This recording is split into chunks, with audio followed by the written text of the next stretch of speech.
Amén, hermanos.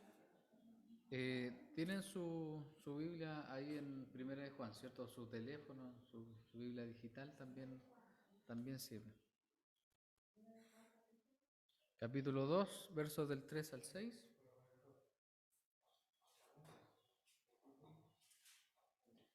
Capítulo 2, versículo del 3 al 6.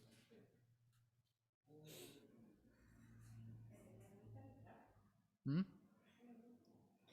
Lo traje. Sí, ya lo dejé atrás. Pero, da sí.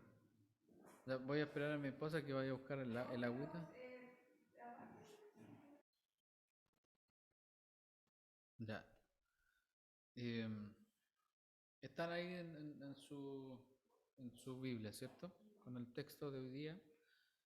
Y hoy día eh, el tema se llama Andando como Jesús anduvo, la oración. Ese es el tema de hoy día. Y como introducción, se ha hablado mucho y es muy probable de que hayamos oído muchas predicaciones acerca de que debemos ser como Cristo o que Dios está formando el carácter de Cristo en nosotros. Sin embargo, la mayoría de las veces esa idea de ser como Cristo se queda como algo abstracto en nuestra vida, algo difícil de entender, y por lo tanto algo difícil de llevar a la práctica en nuestra vida diaria. Y lo que vamos a estar hablando en algunos domingos no corresponde a una serie de sermones, sino más bien a un grupo de sermones que he titulado Andando como Jesús anduvo, que está enfocado principalmente en analizar cómo anduvo Jesús mientras estuvo en la tierra. La idea de estos sermones es profundizar sobre algunos aspectos claves de la vida de Jesús y cómo llevar esos aspectos a verdades prácticas para nuestra vida. Es decir, con estas predicaciones debería ser más fácil vivir el ser como Cristo o andar como Él anduvo. ¿Se han fijado que hay carreras donde es pura teoría? Teoría, teoría, teoría. La idea es que con estos sermones nosotros seamos capaces de tomar lecciones prácticas y vivirlas en nuestra vida. Llevar a la práctica lo que estamos aprendiendo con la gracia de Dios. Y antes de ya profundizar el tema de la oración, revisemos los versículos principales en los que está basado este grupo de sermones, que es 1 de Juan. Cuando yo era más nuevo en el Evangelio, cada vez que leía el verso 6, y vamos a volver a leer estos versículos del 3 al 6, y le pido a mi hermano Mauricio que los lea del 3 al 6, por favor. En esto sabemos que nosotros le conocemos, si guardamos sus mandamientos. El que dice yo le conozco y no guarda sus mandamientos, tal es el mentiroso, y la verdad no está en él. Pero el que guarda su palabra, en este verdaderamente el amor de Dios se ha perfeccionado. Por esto sabemos que estamos en él. El que dice que permanece en él debe andar como él anduvo.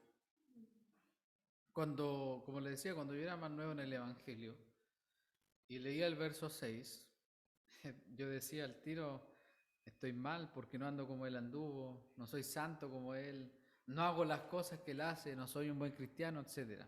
Siempre cuando uno lee algunos versículos, uno se va a encontrar con esos pensamientos. Y cada vez que escuchaba que predicaban sobre ese verso, siempre iba orientado a cosas que tenemos que hacer para agradar a Dios. Incluso cuando leemos los versos de guardar sus mandamientos, es muy fácil mal entenderlos y mirar a la palabra de Dios como un simple manual de instrucciones. El verso 3 nos dice de que la evidencia de que nosotros le conocemos o que tenemos una relación con Él es que guardamos sus mandamientos. Y el verso 4 dice que el que dice que está con Dios y no guarda sus mandamientos es mentiroso. Y el verso 5 nos da la clave para entender todo, porque dice, pero el que guarda su palabra o el que cumple los mandamientos de Dios es alguien en quien el amor de Dios se ha perfeccionado. La palabra perfeccionado viene del griego teleo, que significa completar, lograr, consumar, y es una palabra muy parecida a la que Cristo usa cuando está en la cruz, ¿cierto? Cuando está a punto de morir y él dice consumado es, muy parecido. Y aquí el verso 5, pillé una versión muy buena en inglés que se llama Nuevo Testamento para Todos y traduce este verso 5 como, pero si alguien guarda su palabra, el amor de Dios está verdaderamente completo en esa persona. Así es como estamos seguros de que estamos en Él.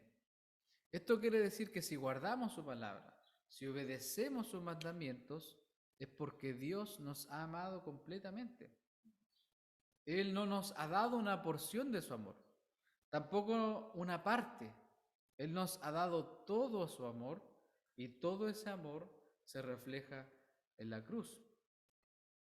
Y ahí en Juan 19:30, acompáñenme ahí a Juan 19:30 ahí en sus Biblias. El mismo Juan que escribe Primera de Juan, Juan 19:30.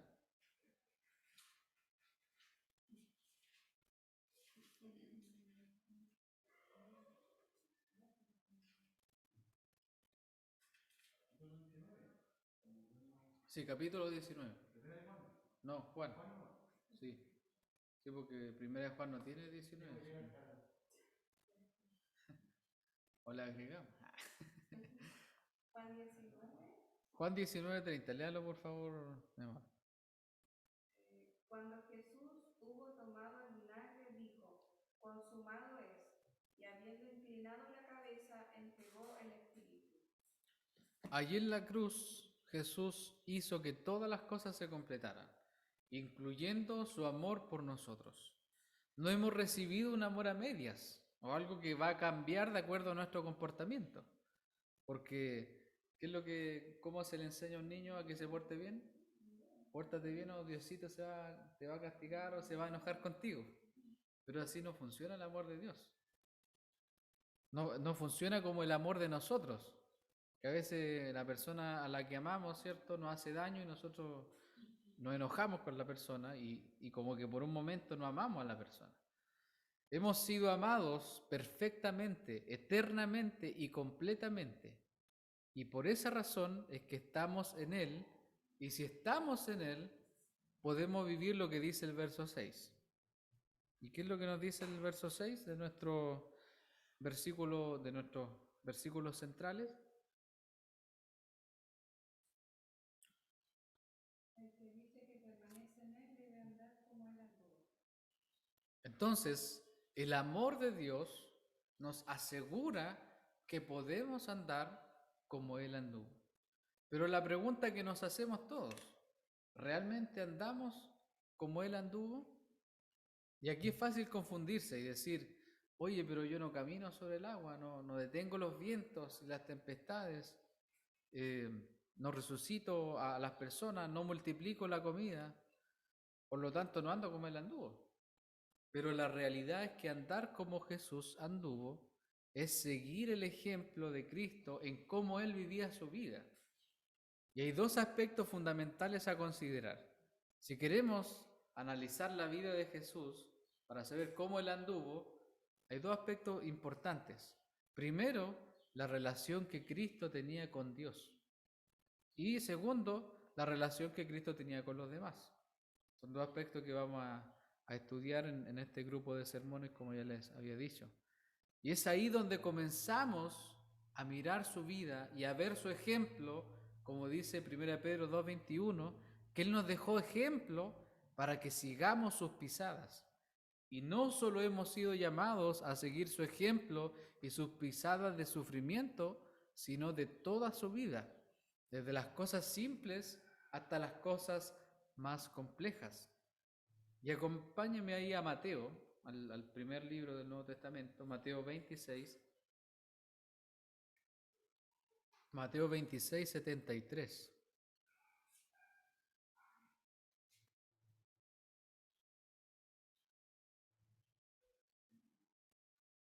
¿Lo tiene, hermana Jordana?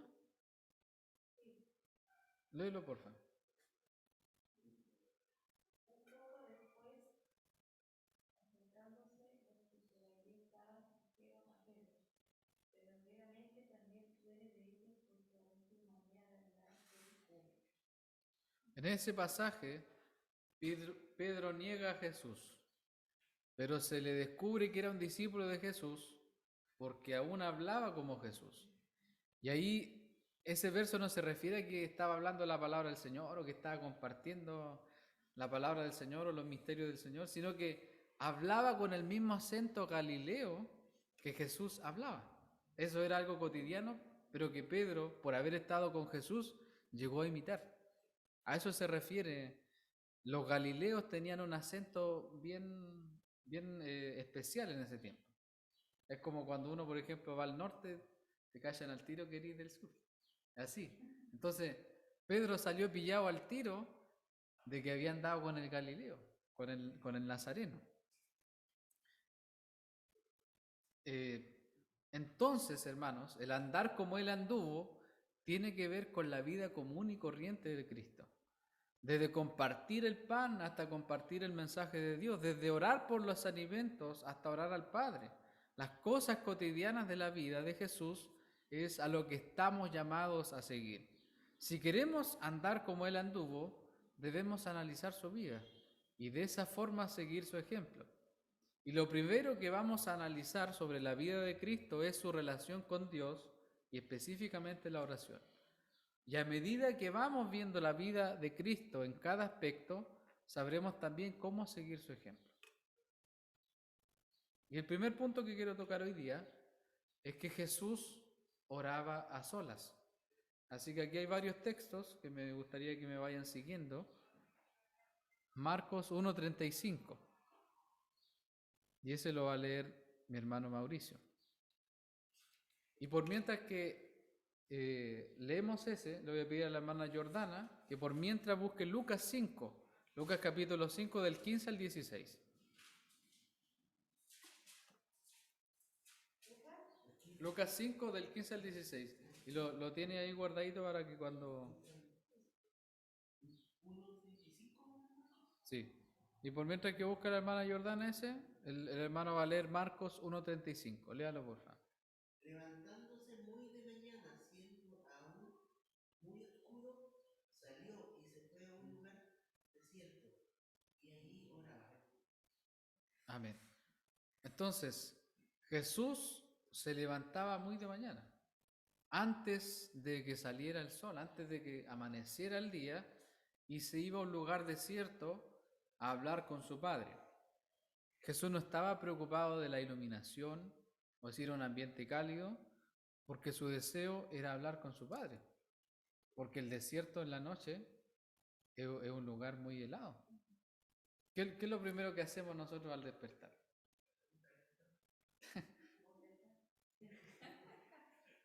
Ver el teléfono, ¿cierto? Apagar la alarma. Y aprovechamos de conectarnos a internet y ver las novedades. ¿Es eso o no lo que hacemos todas las mañanas? ¿Por qué? Porque nuestra vida hoy día gira en torno al teléfono, en torno a las redes sociales. Pero Jesús, en cambio, nos da este tremendo ejemplo. Se levantaba muy de mañana, siendo aún muy oscuro, y se iba al desierto frío y ahí oraba. Y la hermana tiene Lucas 5, del 15 al 16. Pero su fama se extendía más y más y se reunía mucha gente para oírle, para que sanase de sus enfermedades. Mas él se apartaba a lugares desiertos y oraba. Aunque Jesús era seguido, hermanos, por muchas personas y era famoso, él sabía que su prioridad, ¿cuál era? ¿Cuál era la prioridad del Señor? Orar, ¿cierto? Algunos de nosotros podrían decir, oye, pero alguien necesita aprender del Evangelio, eso es más urgente que orar. Otro por allá necesita oración por su enfermedad, eso es más urgente que hablar con Dios. Pero claramente vemos cuál era la urgencia de Jesús, cuál era la prioridad de Jesús. Orar al Padre. La gente lo andaba buscando, se reunía mucha gente. ¿Qué es lo que nos gusta hoy día? Que nos sigan, ¿cierto? Tener hartos seguidores, tener hartos likes, porque sin likes no somos nada. Claro, cuántos me encanta, cuántos me importa. Pero Jesús no estaba interesado en eso. Jesús, ¿qué estaba interesado? en orar al Padre. Jesús no estaba interesado en cuán famoso era Él, en cuánta gente podía oírle, en cuánta gente podía sanar. Claramente Jesús estaba interesado y su prioridad era orar al Padre. Y aquí yo les voy a leer Lucas 22, 41, no lo busquen ustedes. Y dice, y él se apartó de ellos a distancia como de un tiro de piedra y puesto de rodillas oró. En muchas ocasiones Jesús se apartó de sus discípulos, se apartó de la gente para orar a solas con Dios. Esto también habla de que Jesús tenía la oración como una disciplina en su vida. No era que Jesús se acordaba en un momento, oh, tengo que orar, y lo hacía. O algo que Jesús hacía esporádicamente. Jesús tenía una disciplina de oración. Jesús era un hombre disciplinado de oración. Él tenía un horario para orar. Y varios versículos nos hablan de cuál horario era el del Señor. Que el amor de Dios, hermanos, nos lleve a apartarnos para orar y hablar con Dios igual como Cristo lo hacía. El amor de Dios nos tiene que llevar a eso. Esa debe ser nuestra motivación. No debe ser, oh, no estoy orando, no soy un buen cristiano. Esa no debe ser la motivación por la cual oramos, sino que la motivación es lo que Dios ha hecho por mí. ¿Cuánto Dios me ha amado? Yo por eso voy a orar. Punto 2. Jesús también enseñó a orar a solas. Jesús no era como un gurú que no contaba secretos, porque hay hartos maestros hoy día, predicadores que, no, yo no les cuento mis secretos para ser exitoso, o estos gurús que salen en la tele, no, yo no cuento mis secretos, no. Jesús no era así. Su vida de oración, aunque eran lugares desiertos, lugares privados, también la enseñó a nosotros. Lucas capítulo 11, versículo 1. A ver, ¿qué nos dice ese verso? Lucas capítulo 11, verso 1.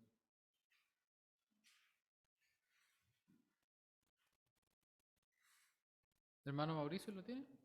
Léalo, por favor. Aconteció que estaba Jesús orando en un lugar, y cuando terminó uno de sus discípulos le dijo, Señor, enséñanos a orar, como también Juan enseñó a sus discípulos. Jesús estaba, ¿cierto?, orando en un lugar. Y había un discípulo que andaba sapeando, ¿cierto? Que lo vio que estaba orando, porque era notorio. Jesús iba a...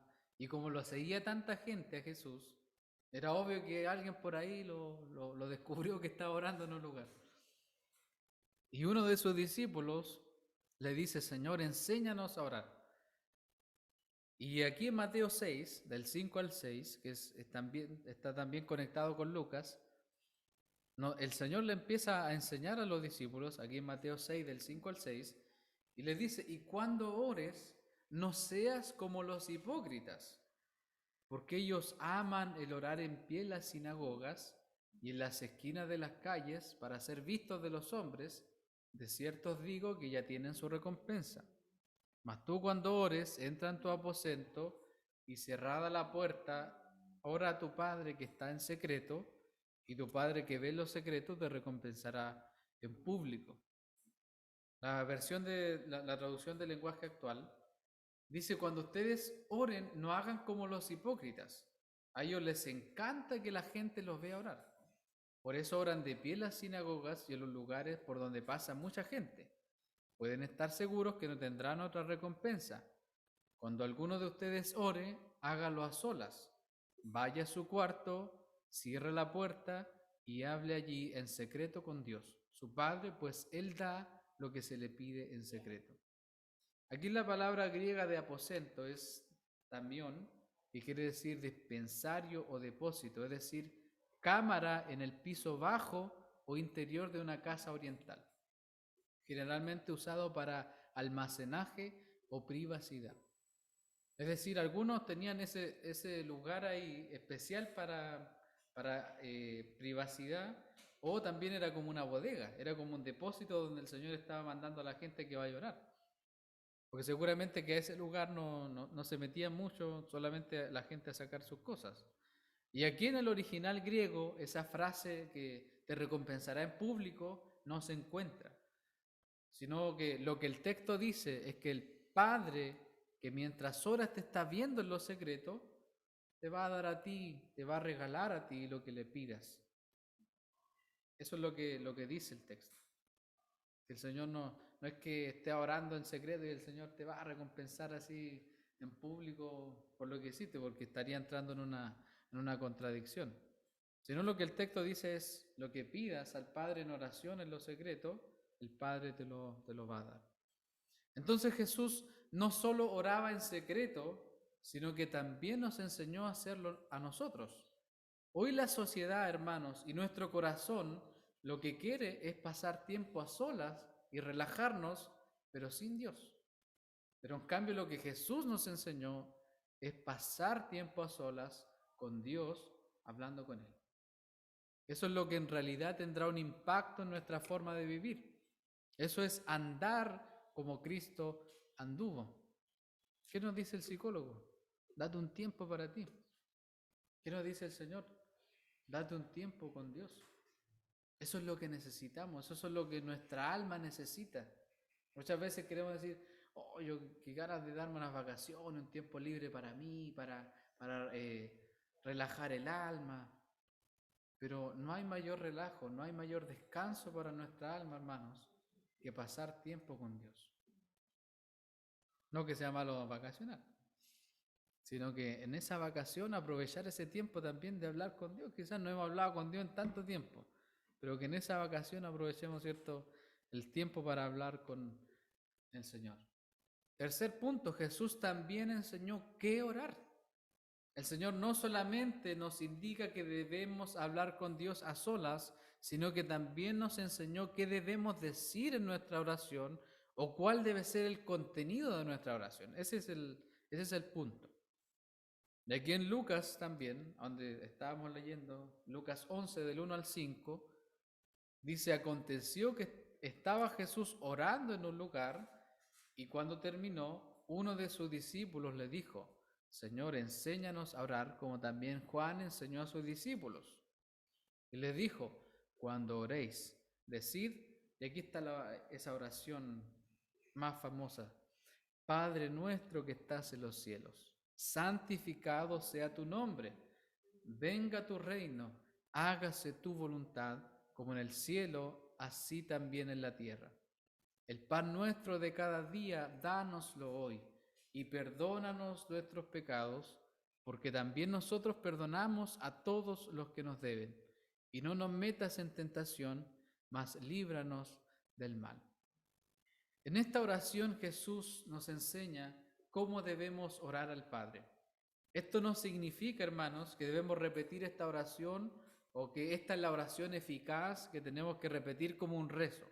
No significa eso. Esta oración contiene lo que nuestra vida de oración necesita. De aquí yo voy a explicar así como frase por frase lo que quiere decir esta oración así de forma general. La frase Padre nuestro que estás en los cielos es un reconocimiento de que somos parte de un pueblo. No solo es nuestro Padre individual, es el Padre de todos los creyentes que está en los cielos, sobre nosotros, gobernando, pero aún así es nuestro Padre. Santificado sea tu nombre, es alabanza a Dios, reconociendo que su nombre es santo, que es diferente a nosotros. La alabanza a Dios nunca debe faltar en nuestra oración. Siempre tiene que ser el contenido de nuestra oración, la alabanza a Dios, reconocer que Él es santo, reconocer su gracia, todo lo que ha hecho por nosotros. Venga tu reino. Le pedimos a Dios que su reino venga, que Dios salve a aquellos que están fuera de su reino, que traiga arrepentimiento a nuestras vidas. Eso es lo que estamos pidiendo al Señor cuando decimos, venga a tu reino. Hay muchos que están fuera de su reino todavía. Y cuando decimos eso, estamos deseando que esas personas entren a su reino. Hágase tu voluntad como en el cielo, así también en la tierra. Un deseo porque el Señor cumpla su voluntad y no la nuestra. Poner nuestros deseos a los pies de Cristo. Todas las cosas tienen que ser así, que se haga tu voluntad, que no se haga nuestra voluntad. Porque cuando nuestra voluntad se hace, entre comillas, nos va mal. Hay otra frase que es, el pan nuestro de cada día, dánoslo hoy. Por medio de esta frase reconocemos que nuestras necesidades están cubiertas por la gracia de Dios. A eso se refiere el pan nuestro de cada día, dánoslo hoy. Yo estoy seguro de que el Señor va a suplir todo lo que yo necesito. De que ese pan que hace nuestro hermano ahí en Ricos, que todas esas cosas vienen por la gracia del Señor. Otra cosa también que dice esta oración, y perdónanos nuestros pecados, porque también nosotros perdonamos a todos los que nos deben. Esto también es esencial en la oración, reconocer nuestras faltas y pecados delante de Dios. Siempre debemos pedir perdón por lo que hemos hecho y que Dios también nos ayude, hermanos, a amar y a perdonar a nuestros hermanos. A eso se refiere eso. Y la última que dice la oración, y no nos metas en tentación, mas líbranos del mal. Una petición, hermanos, para que el Señor nos ayude en nuestras tentaciones, nos libre de ellas, nos libre de las cosas malas del mundo. ¿Se dan cuenta que la oración que Jesús nos enseñó tiene todo lo que necesitamos? Tiene todo. Ese es el contenido rico que debemos siempre y que siempre tenemos en nuestra oración, porque el Espíritu Santo al final es quien dirige nuestra oración. Andar como Jesús anduvo también implica seguir el modelo de oración que Él nos enseñó, porque muchas veces hacemos oraciones que no tienen sentido delante de Dios, y en esos casos la palabra de Dios es la mejor guía para orar como Cristo nos enseñó. Si queremos orar como Cristo, entonces debemos recurrir siempre a la palabra de Dios. Te animo a orar la Biblia. Lee un verso o una porción y habla con Dios acerca de lo que has leído. Esto nos va a librar de hacer oraciones llenas de palabrería. Mateo 6, del 7 al 8. ¿Qué nos dice Mateo 6, del 7 al 8? Léalo por favor, mi amor. Mateo 6. Del 7 al 8. Y orando no uséis vanas repeticiones, como los gentiles que piensan que por su palabrería serán oídos. No os hagáis pues semejante a ellos, porque vuestro Padre sabe de qué cosa tenéis necesidad antes que vosotros le pidáis. Respecto al verso 7, la traducción como que más se acerca al original griego es la que está en la nueva versión internacional, que dice, y al orar no hablen solo por hablar como hacen los gentiles, porque ellos se imaginan que serán escuchados por sus muchas palabras. Ahí la palabra que tradujeron de vanas repeticiones es batologeo, que quiere decir charlar tediosamente. Y nuestras oraciones se convierten en charlas tediosas cuando solo pedimos y pedimos. Por eso el verso 8 dice que Dios sabe de qué cosas tenemos necesidad antes de que se las pedimos, de que se las pidamos. No es necesario llegar con una lista de supermercados ante Dios, sino debemos seguir el ejemplo y enseñanza de Cristo. Una oración, hermanos, centrada en Dios, reconociendo siempre sus bendiciones, mi pecado y la necesidad de mis hermanos. Así tiene que ser siempre nuestra oración.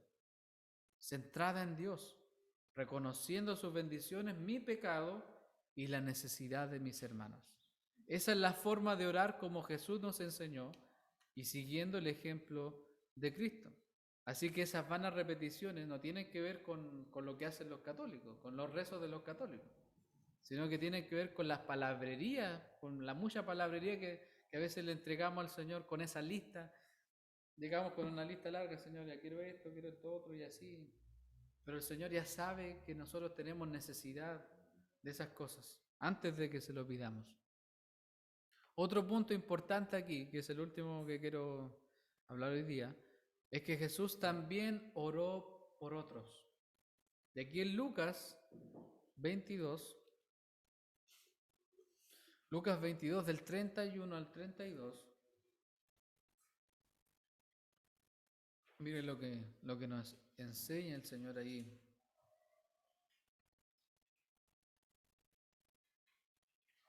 Lucas 22 del 31 al 32. ¿Lo tiene, hermano Mauricio? Dijo también el Señor: Simón, Simón, he aquí Satanás os ha pedido para zarandearlo como al trigo, pero yo he rogado por ti que tu fe no falte, y tú, una vez vuelto, confirma a tus hermanos. Aquí hay otra versión que tengo yo, que es la nueva versión internacional, que dice: Simón, Simón, Satanás ha pedido zarandear a cada uno de ustedes como si fueran trigo, pero yo he rogado en oración por ti, Simón, para que tu fe no falle, de modo que cuando te arrepientas y vuelvas a mí, fortalezcas a tus hermanos. Porque cuando Pedro fue tentado por el diablo, porque Satanás es el tentador de los hermanos, dice la palabra del Señor. Y Jesús ya había orado, imagínense, Jesús ya había orado para que cuando Simón se arrepintiera de lo que hizo y cuando él vuelva al Señor, pueda él fortalecer a los hermanos, después de haber salido de ese pecado. Porque el Señor sabía que Pedro se iba a arrepentir. O sea, sabía que iba a caer en el pecado. Claro, sabía que iba a caer en pecado, pero él ya había rogado por Pedro y también sabía que Pedro se iba a arrepentir y que Pedro también se iba a volver a él. Y una vez vuelto, ¿cierto?, para que pueda fortalecer a los hermanos. En esta ocasión Jesús le dijo a Simón que sería tentado. No le dijo Jesús que no iba a pecar, sino que le dijo que iba a negarlo 3 veces, pero que oró por él para que su fe sea firme. ¿Cuántas veces hemos orado por un hermano para que Dios lo ayude en sus tentaciones? Lamentablemente vivimos hoy día un cristianismo centrado en nosotros mismos, pero Jesús con su ejemplo nos enseña a orar por otros no solo en los problemas o enfermedad, sino también en las tentaciones, en la lucha contra el pecado. Este es un ejemplo que el Señor nos da, pero clarísimo de lo que tenemos que hacer nosotros. Ayudar a mi hermano en su lucha contra el pecado. ¿Y cómo lo voy a hacer? Orando por él, ¿cierto? Orando por el hermano que está, no sé, quizás luchando con una tentación grande en su vida. Quizás hay algún hermano que quizás va a hacer una inversión riesgosa y que está siendo tentado a emprender un proyecto que lo va a sacar quizás de la iglesia, que lo va quizás sacar hasta del camino y quizás va a andar desviado por un tiempo. Entonces hay que orar siempre, tenemos que orar nosotros, tenemos que orar los unos por los otros para ayudarnos en ese sentido. Cuando uno de nosotros esté siendo quizás tentado por algún proyecto que medio fraudulento, alguna cosa media trucha, tenemos que orar los unos por los otros. Porque ¿qué es lo que hacemos cuando vemos un hermano que quizás nos cuenta su tentación o su pecado? Oye, pero hermano, no estáis buscando al Señor. Eso es lo que hacemos. Al tiro juzgamos. Pero no tenemos la actitud del Señor que debemos imitar, que es orar por el hermano y ayudarlo a poder vencer esa tentación. ¿Qué otro ejemplo vemos de Jesús orando por otros? Ahí en Juan 17, del 6 al 11, cuando Jesús oró por sus 12, por sus discípulos que tenía en la tierra. Juan 17, del 6 al 11. ¿No tiene, mi amor? Léalo, por favor. He manifestado tu nombre a los hombres que del mundo me diste. Tuyos eran y me los diste y han guardado tu palabra. Ahora han conocido que todas las cosas que me has dado proceden de ti. Porque las palabras que me diste les he dado y ellos las recibieron y han conocido verdaderamente que salí de ti y han creído que tú me enviaste. Yo ruego por ellos, no ruego por el mundo, sino por los que me diste, porque tuyos son. Y todo lo mío es tuyo y lo tuyo mío, y he sido glorificado en ellos. Y ya no estoy en el mundo, mas estos están en el mundo, y yo voy a ti. Padre Santo, los que me has dado, guárdalos en tu nombre, para que sean uno, así como nosotros. Entonces, esta era la ocasión de Cristo, esta era la oración de Cristo por sus discípulos en ese momento antes de ir a la cruz. Y el deseo de Jesús era que el Padre los guardara en su nombre. Y Jesús en su oración siempre reconocía el nombre del Padre, por eso nos enseñó, santificado sea tu nombre. Por eso el Señor oraba por sus discípulos en ese momento y le dice, guárdalos en tu nombre. El Señor oraba de la misma forma que nos enseñó a orar a nosotros.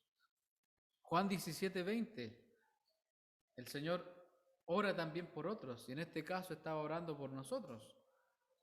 Porque Él dice, más no ruego solamente por estos, sino también por los que han de creer en mí por la palabra de ellos. Entonces Jesús ha orado por nosotros.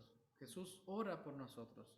Jesús no solo oraba por sus discípulos, sino que también oró por nosotros que vendríamos después.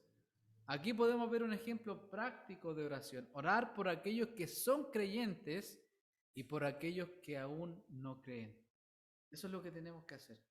Orar por nosotros, que ya estamos aquí en la casa del Señor, los que creemos en Cristo, pero también orar por aquellos que van a venir, por aquellos que aún no creen en el Señor. Y ya, hermanos, como aplicación para ir cerrando, aunque podríamos, hermanos, detenernos en cada texto que hemos leído y profundizarlo y exprimirlo, el propósito de estos sermones es que veamos de forma práctica y sencilla la vida de Cristo, para que por medio del amor de Dios y la ayuda del Espíritu Santo podamos andar como Él anduvo y reflejar a Cristo en nuestra vida diaria. No hay mayor manera y mejor manera de reflejar a Cristo que orando como Él oró. Y quiero invitarlos a leer los últimos pasajes que tengo aquí, una parábola hermosa que en realidad nunca le había prestado atención. Lucas 18.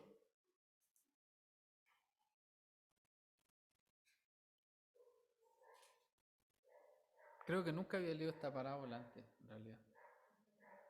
Son joyas que a veces estás leyendo y dice, oh, esto no lo había leído nunca antes. Lucas 18 del 1 al 7, lo tienen, ¿cierto?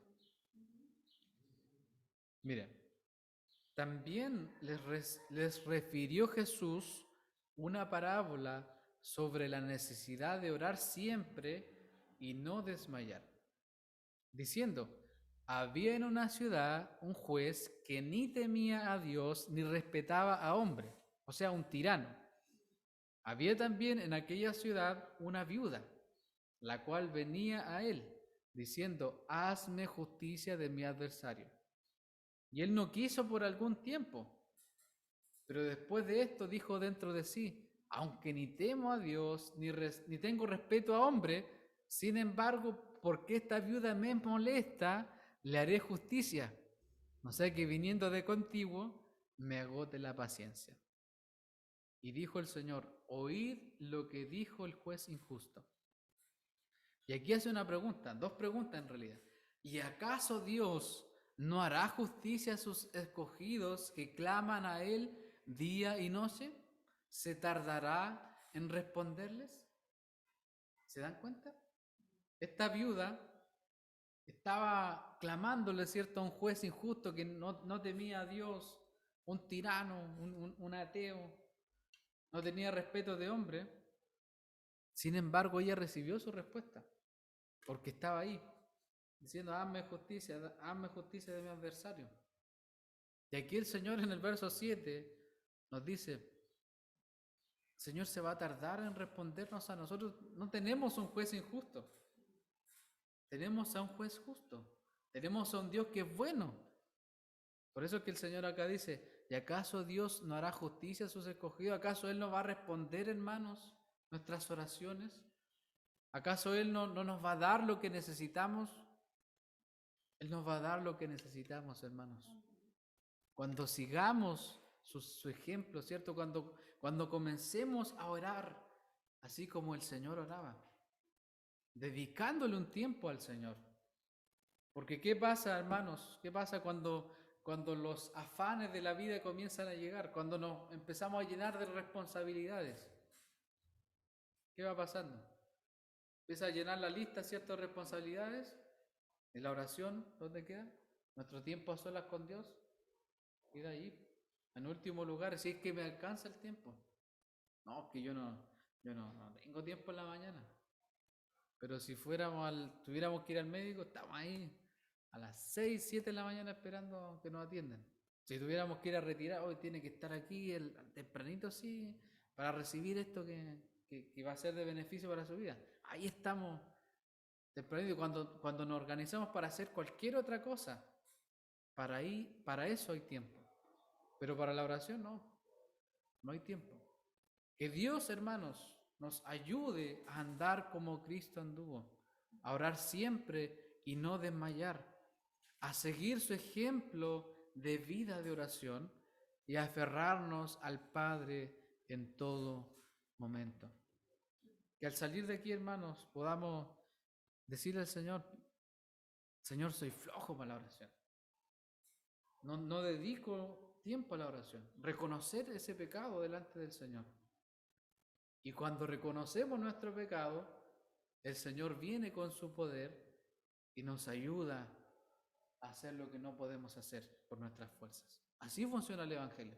El Evangelio no funciona, yo soy fuerte, voy a orar. Ya, esta semana, Señor, de 6 a 7 orando fijo. No funciona así el Evangelio. El Evangelio funciona diciendo, Señor, ni siquiera quiero orar, ni siquiera tengo el deseo de orar. Y cuando reconocemos eso, viene el Señor y nos infunde su poder y no nos damos ni cuenta cuando estamos ahí de rodillas o como sea orando al Señor. Así funciona el Evangelio. Cuando no queremos algo, el Señor nos da el poder para hacerlo. Amén. Porque nuestra carne, ¿qué es lo que quiere? Estar todo el día viendo novelas, todo el día en el Netflix, viendo memes todo el día. Porque eso es entretenido. Pero la oración es fome. La oración no es agradable para nuestra carne. No le gusta la carne, no le entretiene la oración a nuestra carne. Pero a veces estamos ahí. Y baja, y baja, y baja. Pero cuando se trata de la oración, llaman 5 minutos, puta, y llevo tanto tiempo orando, hermanos, que el Señor despierte en nuestros corazones. Que el Señor despierte porque necesitamos despertar. Necesitamos despertar y necesitamos andar como Él anduvo. Queremos reflejar a Cristo en todas las áreas de nuestra vida. La oración es lo más importante. Amén. Que el Señor nos bendiga y pónganse de pie para estar orando a Dios.